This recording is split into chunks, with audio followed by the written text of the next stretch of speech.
نبوت کے 14ویں برس محرم کا مہینہ داخل ہوا تو ہجرت کی اجازت ہوگی. تو صحابہ نے اکا دکا مال اہل نکلنا شروع کیا. تو جب ایک اچھی تعداد نکل گئی تو پھر قریش کو فکر ہوا کہ یہ وہاں جمع ہو رہے ہیں.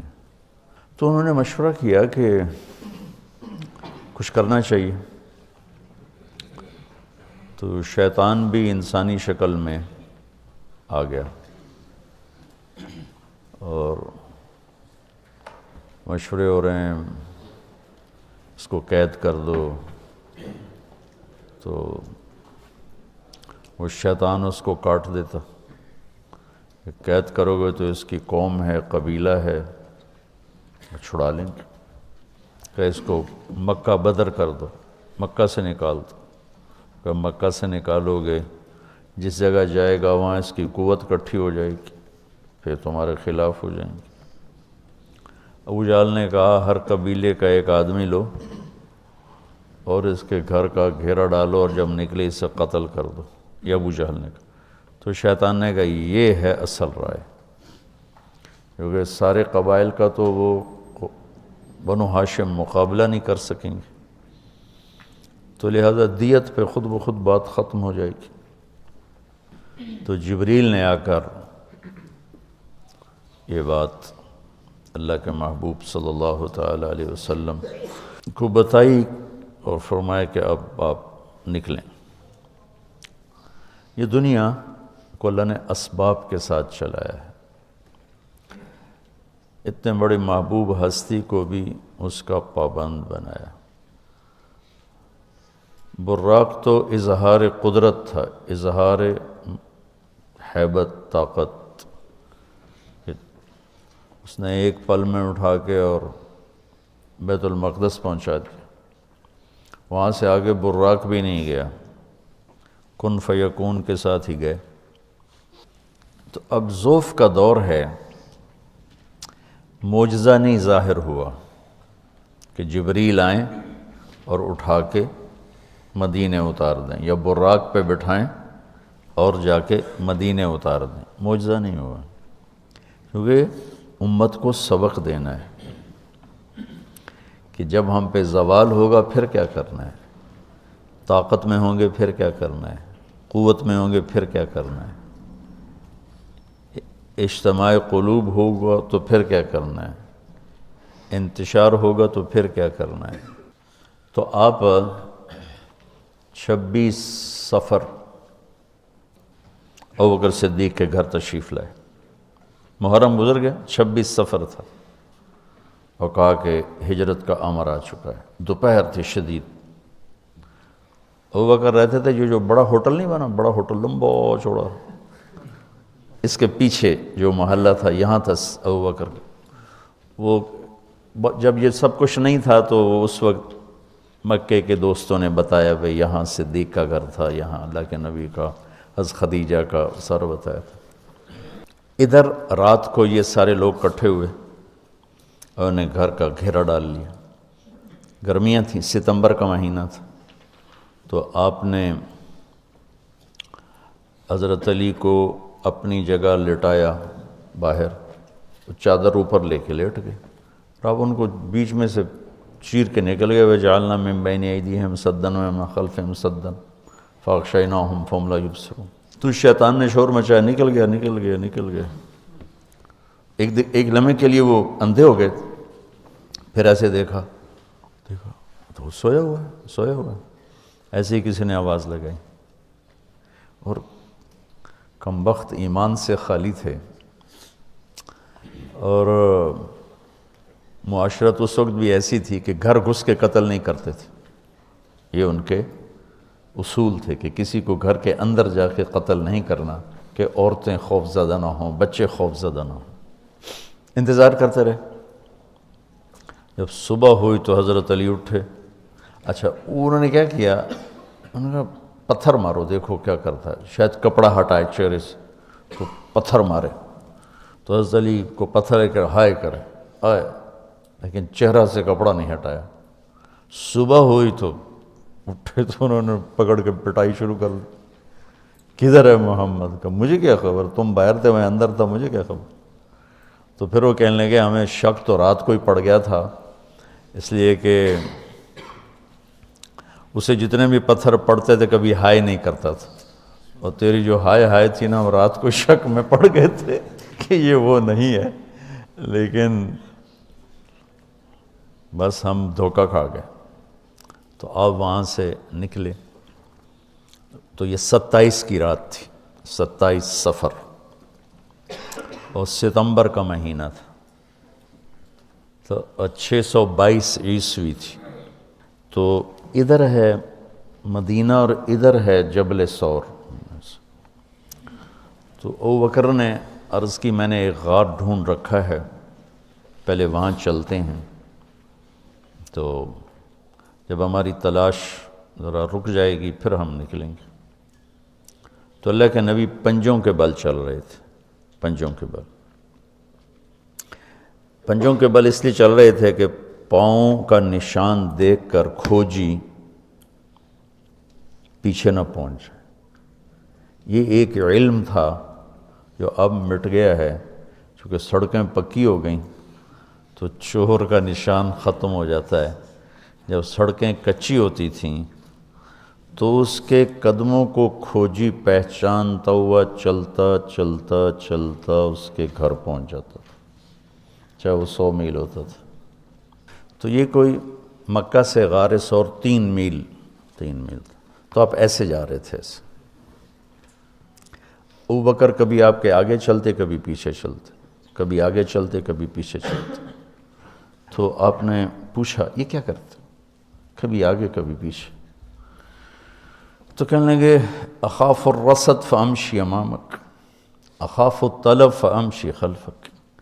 جب مجھے یہ خیال آتا ہے کہ کوئی آگے چھپا ہوا حملہ آور حملہ نہ کر دے دشمن تو میں آگے ہو جاتا ہوں، جب مجھے خیال آتا ہے پیچھے سے کوئی پہنچ نہ جائے تو میں پیچھے ہو جاتا ہوں، اس طرح۔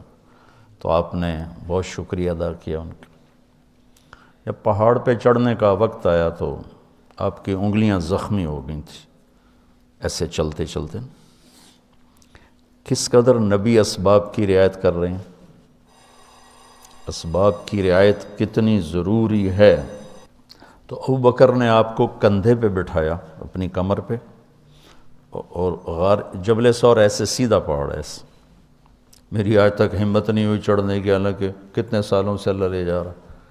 تو آپ کو اپنے کمر پہ بٹھا کے اوپر پورا پہاڑ اوپر چڑھے، پھر آپ کو باہر کھڑا کر دے گا، آپ اندر نہیں جائیں گے، خود اندر گئے، ایسے اس کو ٹٹول ٹٹول کے جتنے سوراخ تھے پتھروں سے بند کر دیے، سوراخ باقی بچ گئے۔ تو اپنی پگڑی اتاری، پھاڑ پھاڑ کے سوراخ بند کی، پھر سوراخ باقی تھے، کرتا اتارا اور پھاڑ پھاڑ کے سوراخ بند کیے، ایک باقی رہ گیا جس میں وہ سانپ تھا۔ علماء نے لکھا ہے کہ وہ سانپ جو ڈس رہا تھا، ایک تو سانپ اپنی فطرت سے ڈستا ہے نا، علماء نے لکھا ہے وہ اس لیے ڈس رہا تھا کہ وہ راستہ مانگ رہا تھا دیدار نبوت کے لیے۔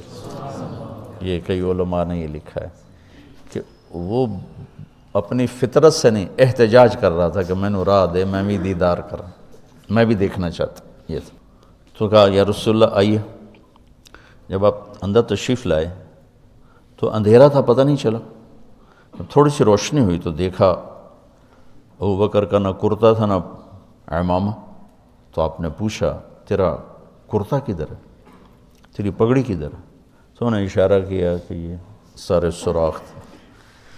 تو اللہ کے نبی کی آنکھیں چھلک پڑیں، اور آپ نے ایک دم بے ساختہ کہا یا اللہ میں ابو بکر سے راضی ہوں، تو بھی اس سے راضی ہو جا اور اسے جنت میں میرا ساتھی بنا دے۔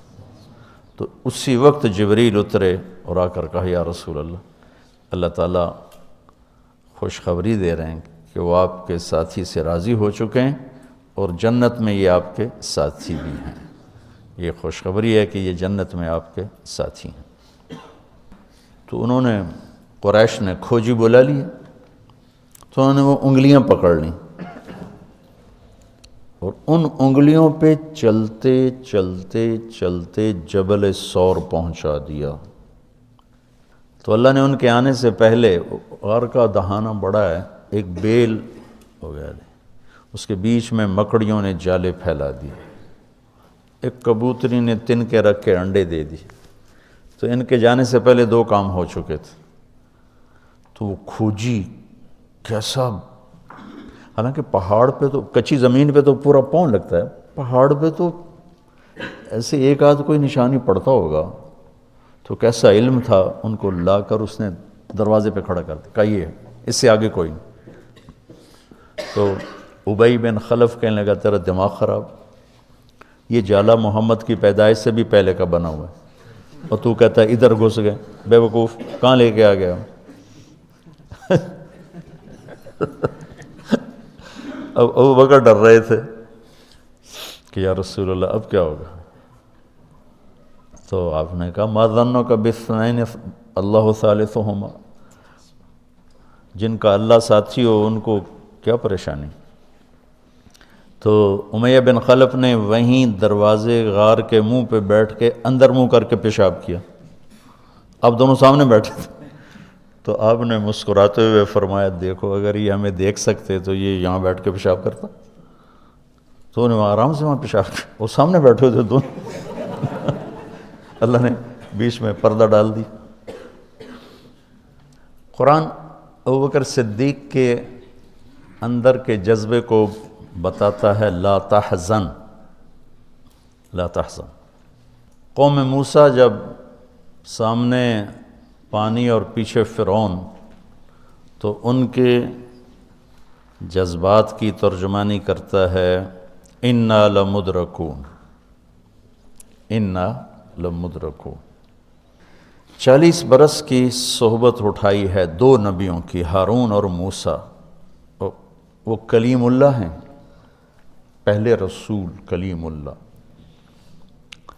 رسول تو ان سے بھی پہلے تھے، کلیم اللہ پہلے کلیم اللہ ہے، اور 4 بڑے انبیاء میں سے ایک ہیں، ابراہیم، موسیٰ، عیسیٰ، نوح، اور 5ویں ہمارے نبی سب سے بڑے۔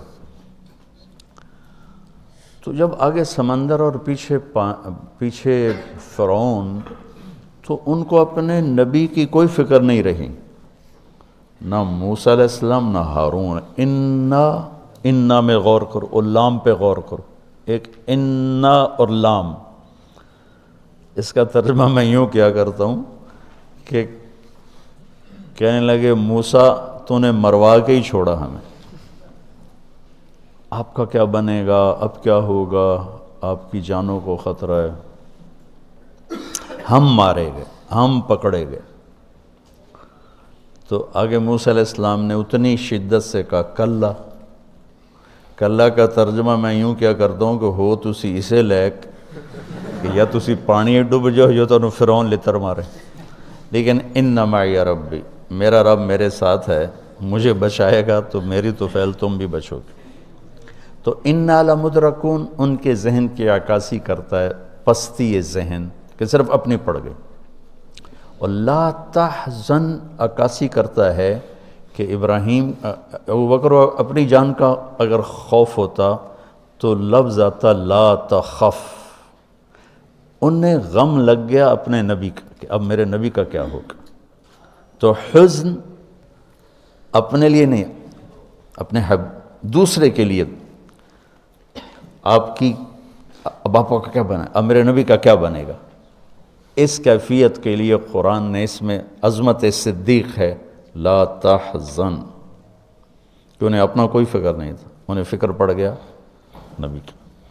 تو انہوں نے کہا ان اللہ معنا، اور ان اللہ معنا، صدیق کو بھی اپنے ساتھ لے لیا، تیرے میرے دونوں کے ساتھ اللہ ہے، فکر۔ موسیٰ علیہ السلام نے صرف اپنے آپ کو لیا ان کے اس جملے کی وجہ سے، ان معی ربی، میرا رب میرے ساتھ۔ تو یہ یعنی اس امت اور اس امت کا فرق میں آپ کو بتا رہا ہوں کہ دونوں لفظ قرآن میں ہیں، سبحان کیا کمال ہے۔ اور میں سوچتا ہوں کتنی پست عقل لوگ تھے، اتنے معجزے دیکھ کر 4 قدم چلے تو کہنے لگے اجعلنا الہا کما لہم آلہہ، یعنی بالکل ہی بدھو تھے وہ۔ اور اللہ کے نبی فوت ہوئے، اور ابو بکر کا خطبہ سنو، من کان یعبد محمدا فإن محمدا قد مات ومن کان یعبد اللہ فإن اللہ حی لا یموت۔ وہ کہہ رہے ہیں اجعلنا الہا کما لہم آلہہ، موجودگی یہ انبیاء، 2 انبیاء کی موجودگی، اور یہاں وہ دنیا چھوڑ چکے ہیں اور ان کا ایک ادنا خادم اعلان کر رہا ہے، من کان یعبد محمدا فإن محمدا قد مات ومن کان یعبد اللہ فإن